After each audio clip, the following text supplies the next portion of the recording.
The Tulsa County Clerk's Office reflects what is going on in other parts of the state in terms of the number of people applying for marriage licenses compared to those applying for divorces. Court Clerk Sally House-Smith says it's been steady for the last several decades. Marriages and divorces were pretty static numbers and pretty close to each other.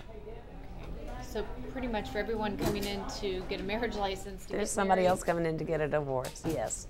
So far this year, there have been about 70 requests for a marriage license in Tulsa County, and there have been about 130 divorces.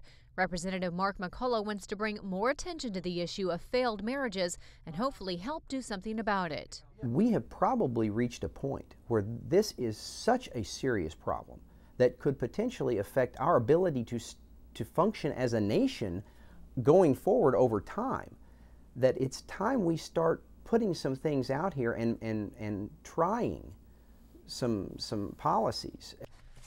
McCullough has filed a bill that would require 8 hours of premarital counseling before couples could obtain a marriage license. The proposed legislation would also provide a financial incentive if you get more than 20 hours of counseling. It would cost $5 for a license compared to $50 for less than 20 hours. So you can go to professional counselors, you can go to your clergy, you can go to the prep course.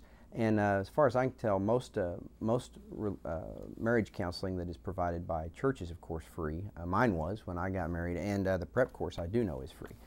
The counseling that is not free would be paid for by the couple seeking a marriage license, a fee McCullough says is insignificant considering marriage is the most important decision of a couple's life.